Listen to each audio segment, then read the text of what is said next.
Não, você não entendeu errado não. Eu li 15 livros em 2 meses. Sim, eu comecei um surto literário e eu quero comentar com vocês sobre esses livros que eu li nesses 2 meses. Oi gente, tudo bem por aí? Por aqui tá tudo bem, graças a Deus. E o vídeo de hoje é sobre os lidos de janeiro e fevereiro. Vocês vêm me pedindo muito no Instagram, aqui no YouTube, pra eu comentar com vocês sobre os livros que eu tô lendo, né? Eu mostro muito nos vlogs por aqui. Inclusive, se você não é inscrita no canal e se você chegou de paraquedas por aqui, prazer, eu sou a Gabi e esse é o meu canal e esse pode ser um pouquinho do seu canal também. Eu costumo dizer que esse é o nosso canal pras amigas aqui. É só você se inscrever, deixar o seu like nesse vídeo, deixar o seu comentário, assim o YouTube consegue divulgar pra mais pessoas o conteúdo do meu canal. E durante os vlogs eu costumo mencionar, ó, eu tô lendo tal livro, eu acabei tal livro. Principalmente no Instagram, todo mundo ficou meio chocado porque eu li assim, eu leio bastante, eu costumo ler bastante, mas janeiro e fevereiro foi assim, foram 2 meses muito difíceis pra mim emocionalmente, e toda vez que eu tô um pouco emocionalmente mais instável, eu descontar na leitura. É aquela famigerada vontade de sair fora da realidade. Então janeiro e fevereiro foi mais ou menos assim pra mim, e eu tenho pegado muito menos no meu celular. Eu tô num propósito de menos tempo de tela, mais tempo de leitura. Então todas as vezes que eu tinha vontade, um impulso pra pegar o celular, eu pegava o meu Kindle, eu pegava o livro que eu tava lendo, se ele fosse físico, e eu dava uma olhadinha nele. Então, sem mais delongas, vamos lá, amiga, porque esse vídeo vai ficar longo. Foram 15 livros em 2 meses, então eu quero te dar uma resenha bem básica de cada um deles e vou te falar os meus preferidos, porque sim, tiveram muitos livros favoritos que eu amei. Livros assim que eu acho que são os melhores da vida já. Então vamos lá. Já quero te adiantar que esse é o meu caderno de leitura, mas eu não vou mostrar pra vocês detalhadamente ele nesse vídeo. Eu vou fazer um vídeo atualizando ele, porque, amiga, eu simplesmente, o último livro que eu atualizei meu caderno de leitura foi o livro número... Gente, eu acho que foi o livro número 4 ou 5 dos 15 que eu li. Mas vamos lá, eu quero te mostrar esse caderninho aqui. Eu já mostrei ele em outros vlogs aqui do canal. Ele é lá da Lilac, eu comprei ele online e ele é lindo, maravilhoso, com o tema de Gilmore Girls. Então, ai gente, é uma das minhas séries favoritas da vida. É uma série antiga, né? Então ele tem esse teminho, olha como que ele é lindo, ó. Ele é de capinha dura. Belíssimo, belíssimo. Eu vou ficar com ele aqui na mão pra eu poder relembrar na sequência os livros que eu li. Então vamos lá, sem perder tempo. E o primeiro livro lido do ano foi O Rei da Ganância, da Ana Huang. Eu estava desesperada, amiga, para ler essa sequência. Na verdade, os livros dela não são bem uma sequência, você consegue ler separado, mas é bem interessante que você leia na sequência, porque os personagens que orbitam ao redor do protagonista, geralmente o livro da sequência tem a ver com eles. Então é bem interessante ler na ordem. Eu já li O Rei da Ira e O Rei do Orgulho, que são os anteriores. E a Alessandra, que é a protagonista, e o Dominic, eles aparecem no livro 2, então é bem interessante. E a Alessandra é uma protagonista brasileira, o que me deixou assim bem com vontade mesmo de ler esse livro, porque eu queria muito ver como que a norte-americana, que é a autora, ia retratar uma protagonista brasileira, né? Porque geralmente sempre é um fiasco, né, gente? Quando eles retratam brasileiros em livros, é só falando de carnaval, de essas coisas. Mas eu gostei muito da história. Não é o meu livro favorito, meu livro favorito continua sendo o primeiro ainda, O Rei da Ira, mas eu gostei bastante. A história gira em torno da Alessandra e o Dominic, eles se conheceram na universidade. A Alessandra foi escolhida para ser tutora dele, como se fosse uma tutora, né, para ajudar ele, se eu não me engano, em língua inglesa, e eles se conectam na faculdade. O Dominic vem de uma história muito pesada, ele cresceu em lares adotivos, ele teve que suar muito na vida, batalhar demais para estar onde ele tá hoje. Ele é tipo um lobo de Wall Street, sabe? É aquele cara que workaholic, que cresceu trabalhando e não abre mão do trabalho por nada. Eles são ricos, milionários, trilhardários, e a Ale foi aquela mulher que se abdicou da sua carreira pra fazer crescer a carreira do marido. Só que ao longo do tempo eles eram muito apaixonados. O Dominic era muito apaixonado por ela desde o princípio, só que esse trabalho, essa vida dele de tanto trabalho começou a sugar ele do matrimônio, e isso foi ficando cada vez mais pesado. A Ale foi ficando cada vez mais de lado, o relacionamento cada vez mais de lado, e assim, o ponto máximo pra ela dar um, sabe, eu não quero mais, foi quando ele esquece o aniversário de casamento deles de 10 anos. Ela tinha organizado uma viagem, eles iam viajar, ela já tinha feito todo um cronograma estratégico pra comemorar os 10 anos de casamento, e o que acontece? Ele esquece porque ele tá trabalhando. E aí a Ale resolve que ela não quer mais, ela não quer mais esse casamento, ela já sofreu demais, ela tá muito abandonada, e ela pede o divórcio. O Dom não desiste do casamento dele. Nesse momento é como se uma chave virasse na cabeça dele de o quanto realmente ele a ama e o quanto realmente ele quer estar com ela, e essa busca desenfreada da parte do Dominic por reconquistar a sua esposa. E eu não vou entrar em muitos detalhes com vocês sobre a sequência, mas é lindo. Tem episódios que se passam no Brasil, que ela chega a vir pro Brasil, se passa em Búzios, Rio de Janeiro, Floripa também. Gente, é lindo. A forma como a autora retrata o Brasil realmente é bem bonita e eu gostei demais. E o que eu mais gostei nesse livro, com certeza, foi esse empenho do Dominic por tentar reconquistá-la. E Ana Huang é aquele livro que você lê sabendo que o final vai ser feliz. Então tem toda uma trama, geralmente envolve um drama no meio, até um pouquinho de ação. Um irmão dele, um meio-irmão não, é um menino que foi criado em lares junto com ele. Ele aparece, tem toda uma trama, sabe? É bem envolvente, os livros dela são bem envolventes. Eu achei um pouquinho cansativo, começa a ficar um pouquinho meio repetitivo algumas coisas, mas mesmo assim ele não é um livro pequenininho, ele é um livro relativamente grande, mas super válido a leitura. Eu amei, e eu dei 4 estrelas. Próximo livro lido foi o Quarta Asa, da Rebecca Yarros. Gente, Rebecca Yarros, eu sou apaixonada por tudo que ela faz. Ela é a autora de Tudo que Deixamos Inacabado, que é um dos meus livros favoritos da vida. É um livro de um plot twist no final, assim, só se você for muito gênia, amiga, pra você pegar o plot twist daquele livro. Esse daqui também tem um bem bacana no final, mas é uma releitura porque os livros da sequência, na verdade, o livro Chama de Ferro, se eu não me engano, já saiu ano passado, mas esse ano saiu Tempestade de Ônix. Já saiu, acho que já saiu Tempestade de Ônix, então eu queria relembrar, porque eu li no Kindle, eu li meio corrido, eu nem lembrava direito da história, pra te falar a verdade, pouquíssimas coisas. Então eu fiz a releitura da Quarta Asa, gente, eu amo essa. Eu posso dizer que é uma romantasia, né? Existe fantasia, eu acredito até que é um pouco mais do mesmo, não tem nada de uma fantasia que, você nunca tenha visto. É uma grande mistura daquele universo de dragões com magia, é bem legal. Mas esse livro ele gira em torno da história da Violet Sorrengail.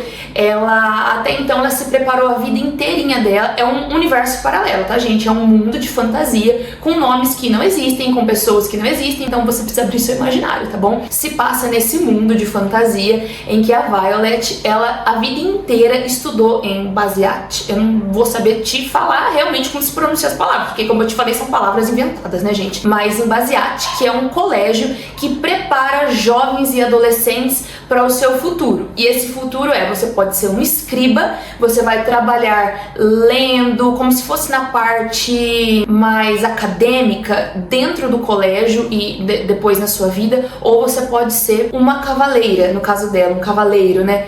E a Violet, ela nunca quis ser cavaleira, ela estudou a vida inteira para ser escriba como seu pai, mas quando chega no último dia, no dia de se inscrever para a eventual formação que eles iam ter que estudar para ser aquilo, né? A mãe dela, que é a General Sorrengail, ela é respeitadíssima no colégio, ela é uma general, ela obriga a Violet a se inscrever para ser cavaleira. E a Violet não quer de jeito nenhum, mas ela vai por obrigação. E assim, gente, ela tem que passar por várias provas, até o ponto dela chegar a falar assim, eu sou uma cavaleira. Eles têm que passar por muitas provas que são tão arriscadas que muitos morrem. Então vamos falar assim, se de 100 que se inscrevem para ser cavaleiros, ao decorrer das provas, vamos falar que 40 só sobrevivem, porque as provas são para eliminar os fracos. Então a primeira prova é uma ponte que eles têm que atravessar, e essa ponte fica a 60 metros, se eu não me engano, de altitude, muito estreita. É um marco já do começo do livro.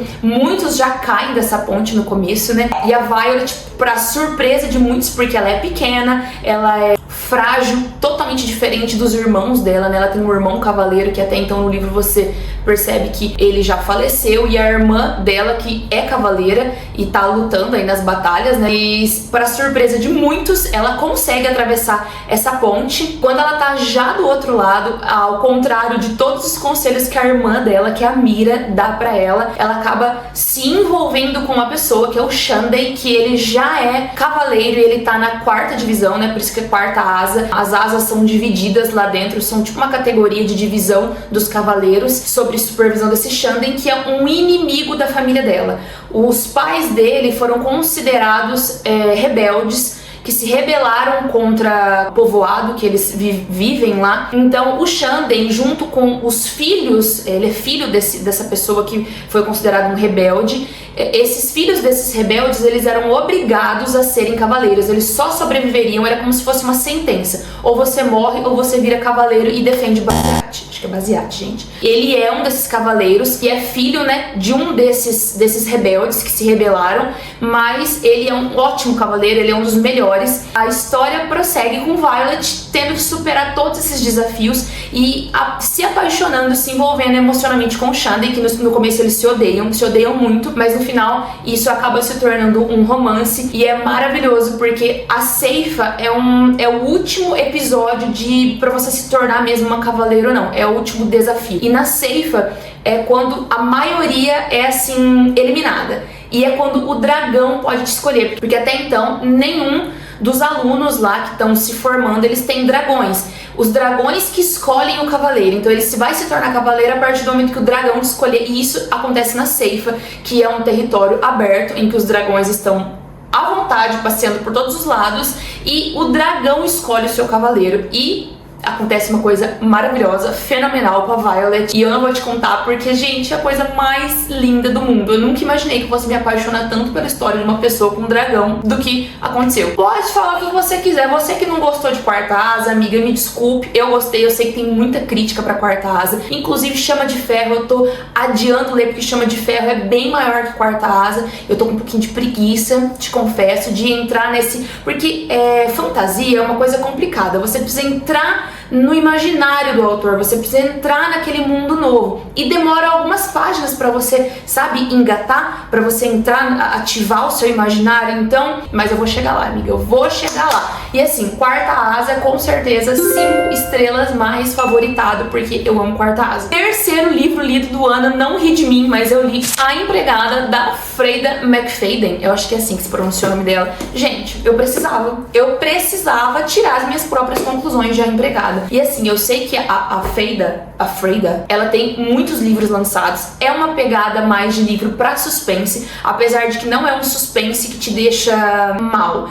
é um suspense que te deixa curiosa pra terminar logo o livro e saber o que acontece. Mas não é aquele suspense que te dá medo, te causa incômodos, coisas ruins, pelo menos não em mim. Inclusive, o livro A Empregada, da metade pra frente, eu já sabia, já que era o plot, eu já sabia o que ia acontecer, é bem clichê, mas valeu a leitura, eu gostei bastante, eu dei 3,5 estrelas, porque assim, é um livro bem mal escrito, na verdade. Ele é aquele livro que você começa a ler e você não consegue parar de ler ele até o final. No entanto que eu li ele em menos de 2 dias, porque eu queria muito concluir ele logo, porque a escrita é envolvente, mas ele não é bem escrito, é diferente, entendeu? A história é sobre a Miley. A Miley você vai descobrir desdobramentos da história dela ao longo do livro, mas basicamente o livro começa com a Miley procurando um emprego. Você consegue perceber logo do começo do livro que ela é uma ex-presidiária, tendo muitas dificuldades pra encontrar um novo emprego. Ela acabou de ser mandada embora de um bar também que ela tava trabalhando, e ela acaba encontrando uma oportunidade de um emprego com a Nina Winchester, que aparentemente é uma socialite que vive em casa, aquelas donas de casa no estilo norte-americano que a gente vê em filme, sabe, amiga, que acorda e vai fazer o seu yoga, depois vai, sabe, que parece que vive aquela vida, né, perfeita, tá sempre linda, maravilhosa, impecável dentro de casa. E a Miley já se encanta logo de cara pela casa, aquela casa linda, maravilhosa, impecável, e ela conhece a Nina parece ser uma mulher muito exuberante, muito legal, ela tem boas impressões da Nina e da casa, e assim, salário ótimo, maravilhoso pra função, e ela teria que ser empregada daquela casa. Então, ela fica torcendo, pedindo pra Deus pra que dê certo, pra que a Nina procure ela de volta, porque ela tá fazendo uma entrevista com várias pessoas, né? E ela tem aquela surpresa quando a Nina entra em contato com ela e fala assim: Miley, eu gostei muito de você, eu quero que você venha, eu quero que você seja a pessoa que trabalhe comigo. Ótimo, maravilhoso. Só que quando a Miley volta pra casa, pra ela começar o trabalho, ela já vê uma casa e uma Nina e um cenário totalmente diferente do da entrevista de emprego. Já é uma casa totalmente bagunçada, muita bagunça, gente, fora do comum, fora de base. A Nina já começa a apresentar uma dupla, tripla personalidade, já totalmente diferente daquela pessoa equilibrada, aquela socialite culta que ela conheceu. Mas mesmo assim, o salário é maravilhoso, ela decide identificar. E são coisas assim que começam a acontecer, que começam a instigar a curiosidade da Miley, porque ela acabou de limpar a casa, ela foi dormir, ela deixou tudo perfeito, tudo brilhando. Quando ela acorda, tá tudo uma bagunça de novo. E ela começa a perceber que parece que a Nina tá fazendo isso de propósito, bagunçando a casa de propósito, sujando a casa de propósito, inventando coisas a respeito dela, do tipo, ai, eu deixei isso aqui em cima do balcão, cadê? Você pegou? E, tipo, não tinha nada em cima do balcão,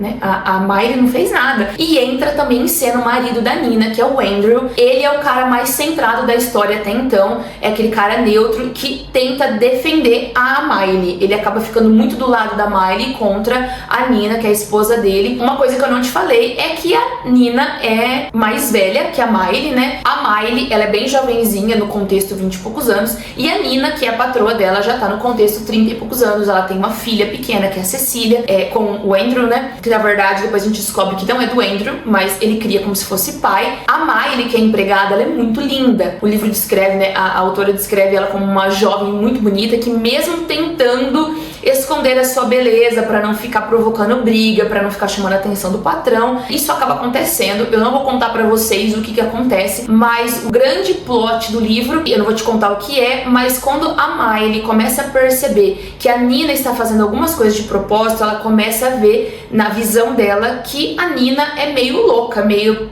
psicótica, e o porquê que ela tá fazendo isso. Aonde ela quer chegar com isso? E, gente, sim, é uma história, assim, bem legal, só que ela foi escrita de uma forma óbvia. É meio óbvio, assim, não é óbvio o que acontece, é óbvio porque ela escreveu de uma forma óbvia, mas a história em si é muito legal. O desdobramento é bem legal, é empregado assim, mas eu acho que eu dei 3,5 estrelas, mas bem legal e vale a sua leitura, tá? Só que não fica achando que vai ser um livro que você fala, nossa, que escrita maravilhosa, porque não é. Mas achei muito legal a história. O quarto livro lido do ano foi o Absolutamente Romântico, que eu acho que é o quinto, eu acho que é o último livro da série do Clube do Livro dos Homens. Gente, eu amo essa série. Essa série quem me apresentou foi a Grace. Obrigada, amiga, você sempre me indica os melhores livros. E já faz um tempo já que ela me indicou essa série, já faz bastante tempo. Já eu li todos, só que eu reli o livro do Colton, como é que é o nome dele? Ai, gente, eu acho que é o quarto livro da série, porque ele se passa no Natal e eu queria ler um livro que se passasse no Natal, então eu li ele de novo. Aí eu fiquei com vontade de ler de novo o livro do personagem Vlad. Então, só pra te colocar num contexto, o Clube do Livro dos Homens é uma série de livros que vai falar sobre alguns homens que se reúnem num clube do livro para ler sobre romances. E lendo sobre romances, eles querem entender melhor a cabeça, o universo feminino, como tratar as suas esposas, como tratar melhor as suas namoradas, ou como, pelos livros românticos, entender melhor, sabe, como se desenvolve o nosso jeito, o nosso mundo. E é bem legal, bem legal. Então cada livro vai falar sobre um desses integrantes do Clube do Livro dos Homens. E esse fala sobre o Vlad, que é um dos meus personagens favoritos do Clube do Livro dos Homens, que ele é um jogador de hóquei, se eu não me engano, é de hóquei. É isso mesmo, ele é um jogador de hóquei. E ele já é casado com a Helena. E o Vlad é um personagem bem místico, porque ele é o mais romântico de todos. Ele é aquele que gosta de abraçar, gosta de beijar. Ele é muito engraçado, tem muitas cenas engraçadas com ele nos livros anteriores. A esposa dele nunca apareceu. Até os amigos dele sempre ficavam zombando dele, do tipo assim, eu acho que o Vlad não é casado coisa nenhuma, eu acho que ele inventou essa Helena e ele não é casado, é só pra ele ficar aqui no clube, entre a gente, pra ele não se sentir envergonhado. A Helena finalmente aparece, né, em carne e osso nesse livro, e você vai perceber o porquê que ela é tão sumida. Na verdade, o casamento deles é um casamento de aparências, né? Ele se casa com a Helena, eles são russos, né? O apelido do Vlad é russo, então eles são russos. Ele se casa com ela para que ela fosse morar nos Estados Unidos, para que ela tivesse uma oportunidade de vida melhor. Eles eram muito amigos de infância lá na Rússia, só que assim, ele sempre foi apaixonado por ela. E alguns mal entendidos que aconteceram lá atrás, gente, é isso que me mata nesse livro. Esse livro pra mim só não é 5 estrelas, porque o motivo deles serem distantes, deles estarem distantes, é tão ridículo pra mim. Ai, sério, gente, é muito besta. É um motivo assim, sabe, falta de diálogo, gente. Vamos dialogar, vamos conversar nesse relacionamento, pelo amor amor de Deus, vamos falar dos nossos sentimentos. As coisas não podem ficar assim, eu acho que você não me ama, eu acho que eu... Não, gente, por favor, vamos conversar. Mas enfim, o grande momento deles se reencontrarem, porque eles são afastados emocionalmente, esse casamento de fachada, é quando a Helena resolve que ela vai voltar pra Rússia, porque ela estudou jornalismo e ela quer seguir os passos do pai dela. Tem toda uma trama envolvendo o pai dela, uma história. E o russo já começa a ficar desesperado porque ele ama a Helena. Ele ama a Helena muito mesmo. Então ele vai perder esse contato com ela, porque até então ele foi bancando ela, ele bancou ela fazer faculdade, morando em outra cidade, eles não chegaram a morar juntos. Mas o que acontece nesse meio tempo, amiga? O Vlad, o russo, sofre um acidente jogando. Ele quebra a perna, se eu não me engano é a perna que ele quebra. Ele tem que ficar de recuperação. Quando ele sofre esse acidente, o time acaba entrando em contato com ela, porque ela é esposa dele, pra ele poder ir lá pro hospital cuidar dele, né? Então ela meio que se assume essa responsabilidade de cuidar dele até que ele tivesse recuperado para ela poder ir, né, seguir os planos dela de ir embora pra Rússia. Então o que acontece, amiga? Os sentimentos começam a ficar à flor da pele, eles começam a relembrar, na verdade o Vlad nunca esqueceu tanto que ama ela, né? Mas eles começam a ter esse contato de novo, morando na mesma casa, ele agradando ela agradando ele, e é muito lindo eles se reencontrarem emocionalmente, né? E o que eu achei mais lindo, eles já são casados, gente, eles já são casados, eles nunca deram um beijo, amiga. Um beijo. Então, assim, pra mim é uma das histórias mais lindas que tem. Mas o que me irrita é o que eu tô te falando. É o motivo. O motivo. Tem motivo, gente? Não tem motivo. Eu gosto sempre de colocar uma frase que mais me chamou a atenção no livro. Sabe aquela frase que... Sabe? Não sei se você entendeu o que é isso, mas é tipo flecha no coração, explosão na cabeça. Eu acho que você entendeu, né? Olha essa frase. Há uma grande diferença entre deixar uma pessoa ir porque você acredita que ela vai voltar e deixá-la ir porque está convencido de que ela não vai. O primeiro é um ato de amor, o outro é de medo. Eu amo o russo, essa frase é dele. Nós ainda, amiga, estamos no mês de janeiro e todo mês eu gosto de ler um livro cristão que desenvolva essa outra vertente minha, e é um livro que eu leio devagar. Então eu geralmente nunca leio mais do que 2 livros cristãos assim durante o mês, porque é uma coisa que eu gosto de remoer, eu grifo, eu faço resenha. No mês de janeiro eu li só um, que foi O Custo do Discipulado, do Jonas Madureira. E, gente, o Jonas Madureira, ele é um acadêmico assim, ó, fora de base, fora da casinha totalmente. Mas mesmo assim, não é um livro que eu dei 5 estrelas, foi um livro que eu dei 4 estrelas por 2 motivos. O primeiro motivo é porque, assim, eu não gosto muito de livros que te apresentam uma ideia e não te dão como. Eu acho que faltou isso, mesmo a gente tendo na cabeça o que fazer e o como fazer, muita gente pode ler e falar assim, tá, mas como que eu coloco em prática isso, né? Mas o Jonas Madureira, gente, sem comentários, ele vai expor qual é o custo do discipulado. Não só o discipulado de você discipular alguém, mas de você ser discípulo de Cristo.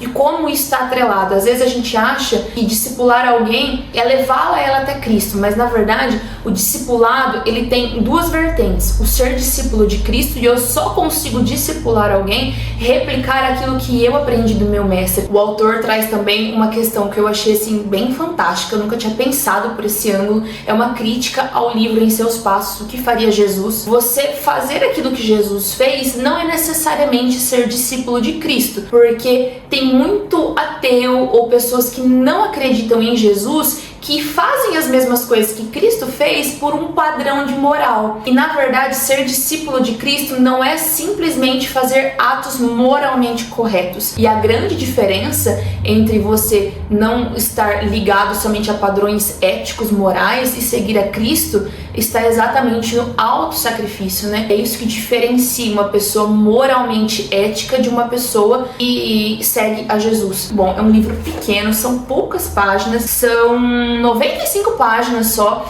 Entre essas 95 páginas, o finalzinho também tem muita coisa que não é o livro em si, vale muito a pena. Jonas Madureira, O Custo do Discipulado. Ainda em janeiro eu li Jane Austen, gente. Sim, eu nunca tinha lido Jane Austen e eu me propus esse ano a ler alguns clássicos. Então eu tô num objetivo de ler 30 clássicos durante os meus 30 anos, né? Porque na verdade, gente, esse é um desafio de 30 antes dos 30. Mas como eu já estou nos 32, eu pretendo até os 39, ou seja, durante a minha casinha dos 30, ler 30 clássicos. Então eu comecei por Jane Austen, porque é o que eu tenho aqui em casa. E acabou, gente, que eu achei uma versão mais fácil de ler no Kindle. Então eu tenho os dois que eu li aqui, na verdade eu tenho mais um ainda. Eu li o Orgulho e Preconceito e o Persuasão. Eu ainda tenho Razão e Sensibilidade ali pra eu poder ler, mas foram esses dois que eu li ainda em janeiro. Gente, Jane Austen é uma coisa assim, ó. Mas eu te confesso que eu gostei mais do Persuasão do que do Orgulho e Preconceito, amiga. Orgulho e Preconceito foi um livro publicado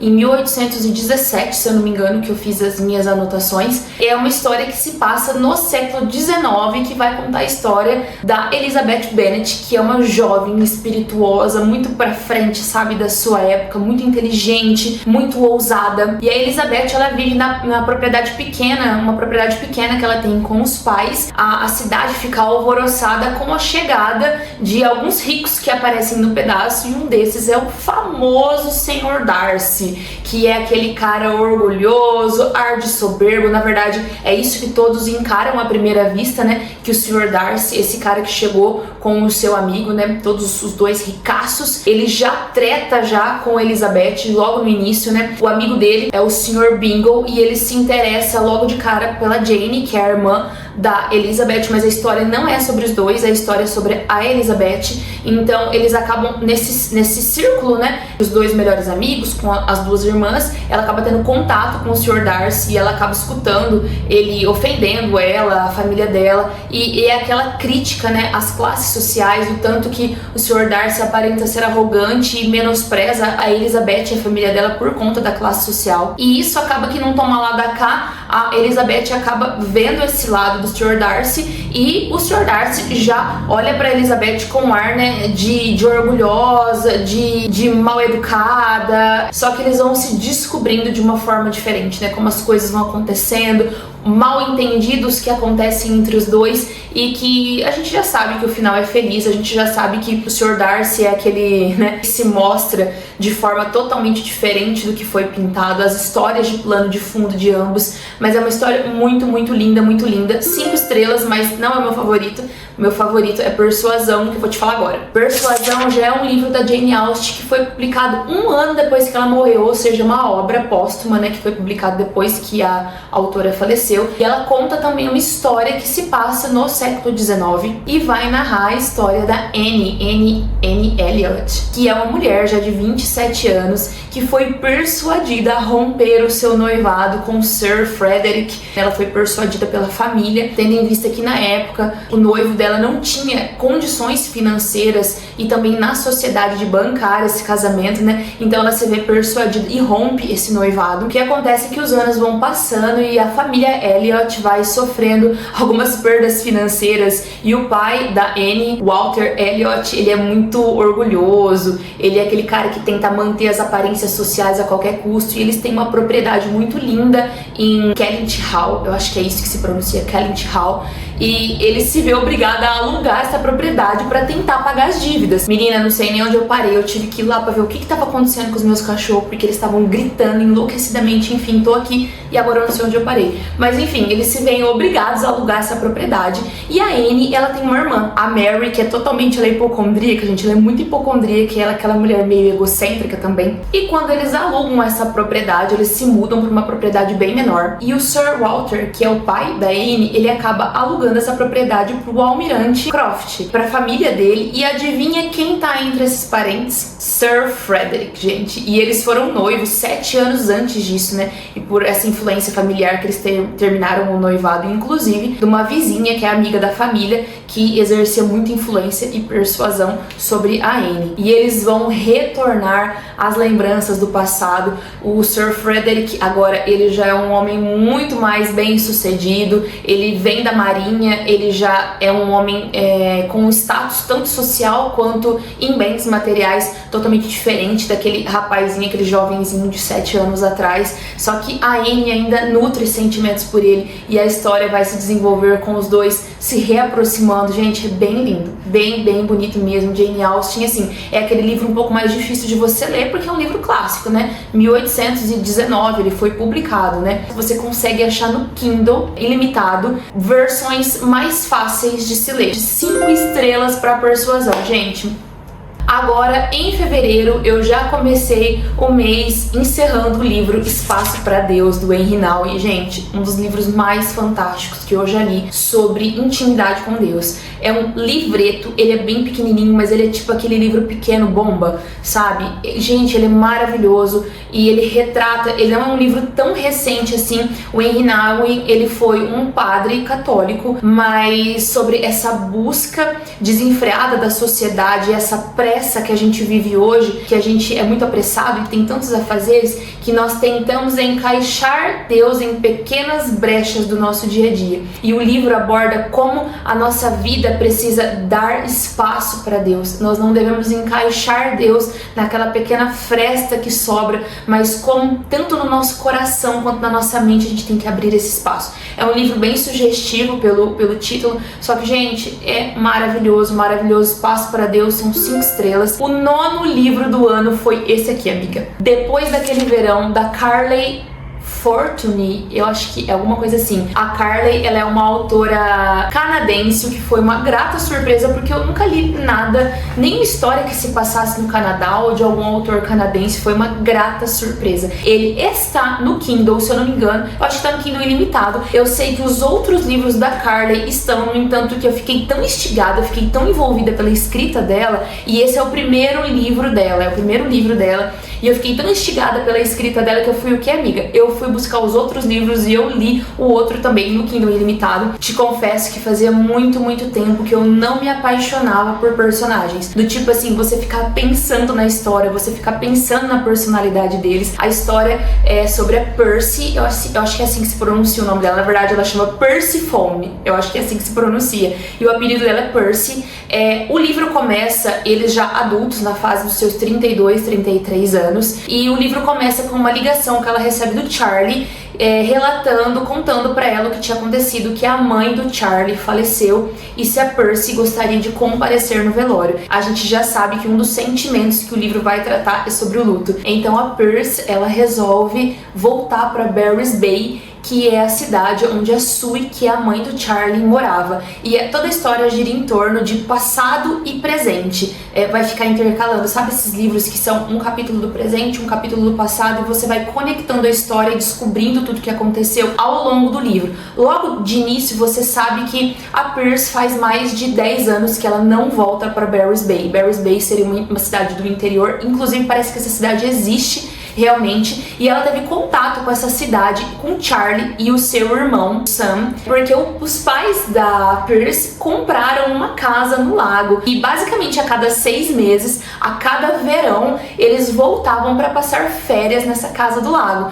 E os irmãos Florrick, que é o Sam e o Charlie, eles eram vizinhos, né, dessa casa do lago, eles moraram a vida inteira lá. A Sue tem um empreendimento, um empreendimento naquela cidade, um restaurante café, toda a família trabalhava lá. Ela sozinha cuidou e criou os filhos, porque o seu marido, o pai do Charlie e do Sam, faleceu há alguns anos atrás. Ela conseguiu criar os filhos sozinha, batalhando, muito trabalhadora. Então a Percy tem esse contato, porque logo no primeiro dia, quando ela chega na casa, o Charlie, que é o mais velho, que é o mais atrevidinho na época, Percy e o Sam tem 13 anos, e o Charlie, que é o mais velho, 2 anos mais velho, se eu não me engano, tem 15, e o Charlie é o todo saidinho, ele é mulherengo desde pequenininho, né, desde adolescente, então ele queria dar suas festinhas lá na casa dele, né? A mãe dele trabalhava muito no restaurante à noite, então acabava que eles ficavam muito tempo sozinhos. Ele quis ir lá arrumar como se fosse uma cuidadora do Sam, que teria a idade do Sam, que é a Percy. Então ele mesmo vai atrás da Percy e fala assim: olha, eu acho que vocês se encaixam bem, vocês vão ser amigos, vocês vão ser melhores amigos.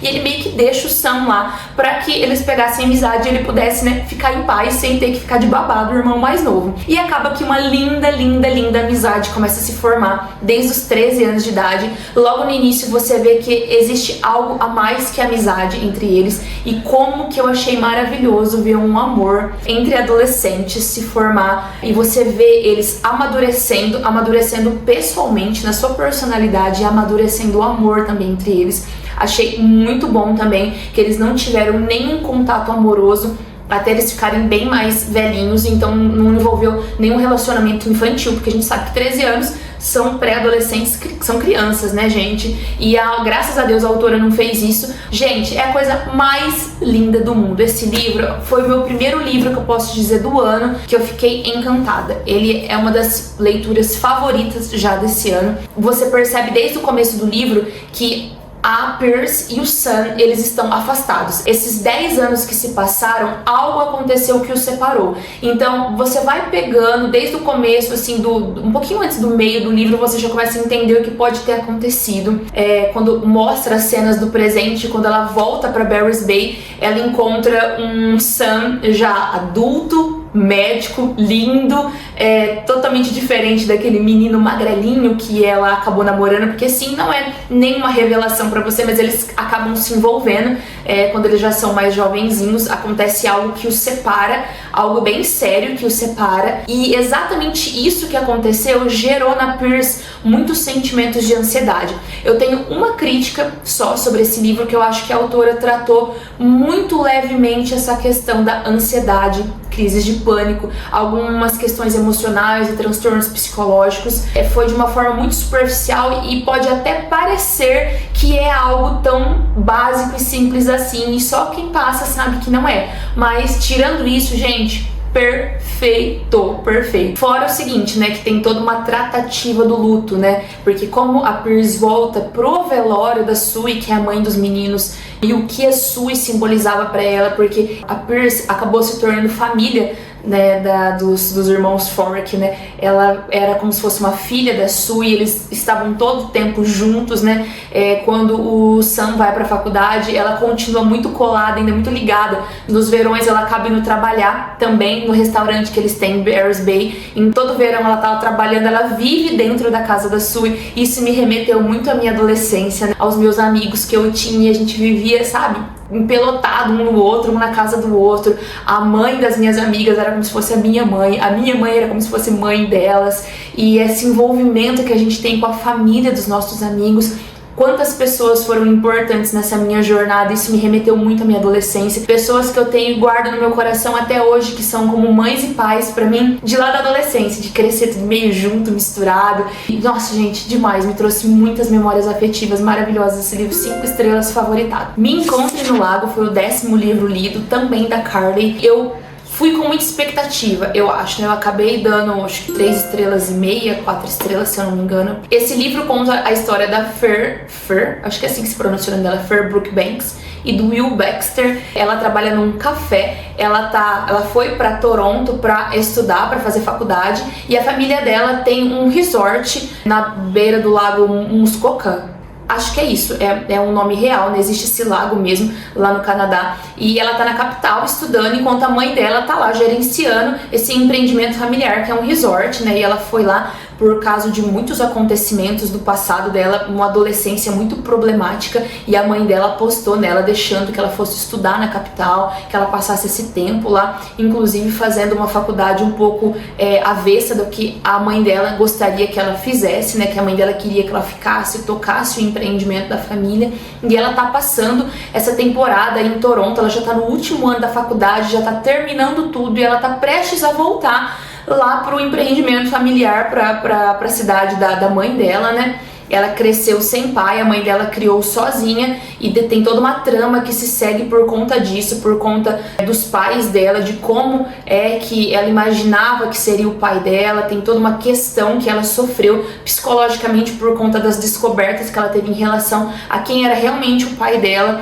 Enfim, e ela tá prestes a voltar lá pro resort pra ajudar a mãe dela, totalmente contra a vontade dela, porque ela ama Toronto, ela ama a capital, ela ama a cidade, e ela trabalha num café. Nesse último dia dela, nesses últimos dias que ela tá por ali na cidade, ela vai pro café pra trabalhar. Quando ela chega lá, o café tá fechado, e o amigo dela que trabalha com ela fala: olha, eu preciso que você cuide do rapaz que tá fazendo uma pintura. Ele tá fazendo tipo uma pintura, alguns desenhos na parede, como se fosse o grafite, sabe, gente? Mas ele tá lá desenhando, e o café tá fechado por conta disso. Então ela ia ter que ficar meio que de babá do cara ali até ele terminar, já estaria terminando, e logo ela poderia ser liberada e ir embora, e voltava a trabalhar no outro dia.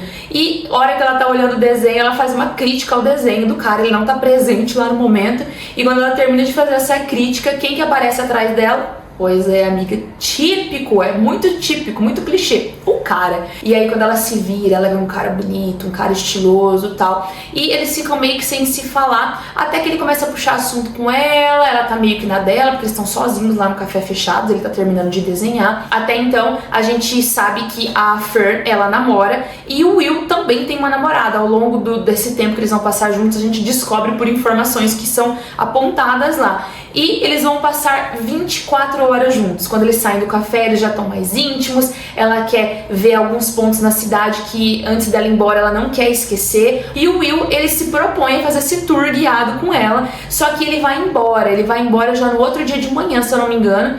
Então eles não iriam se ver mais. Então eles vão pra essa jornada. Gente, acontece muita coisa. Eles se tornam muito, muito amigos e íntimos. Mas eles se comprometem em um ano estar na propriedade dela lá no resort, porque ela mostra pra ele quão lindo é e ele se interessa de conhecer. E já se nota que uma coisa aconteceu ali, gente. Eles se apaixonaram, em 24 horas eles se apaixonaram.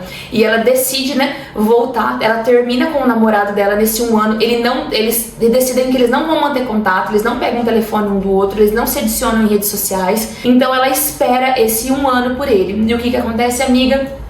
Ele não aparece. Ele não aparece no dia do encontro. E nisso, muitos anos se passam, 10, 12 anos, se eu não me engano. E o que acontece é que a mãe da Fern, ela falece. E ela precisa voltar para a propriedade e assumir essa propriedade. Porque nesse meio tempo ela resolve que ela quer tocar a vida dela em Toronto. Ela não quer assumir nenhuma responsabilidade lá no resort, no restaurante. A mãe dela vai tocando sozinha. Só que quando a mãe dela falece, a mãe dela deixa tudo para ela e ela é obrigada a voltar. E quando ela volta, inclusive o ex-namorado dela, que é esse cara que ela terminou, que ela namorou nesse período de jovenzinha, trabalha lá, eles são muito amigos, inclusive, e eles estão tocando, tentando entender o que tá acontecendo com o resort tá passando por uma fase muito difícil financeiramente. Ela descobre que a mãe dela contratou como se fosse um consultor financeiro. E quem chega no resort para se hospedar, porque a mãe dela, quando estava viva, contratou, pois é, minha querida, o Will Baxter. E aí eles têm esse reencontro dramático, ela percebe o quanto ele mudou nesse tempo, ele percebe também o quanto ela mudou, e eles têm um reencontro maravilhoso. Só que assim, gente, não pega nem beira do Depois Daquele Verão.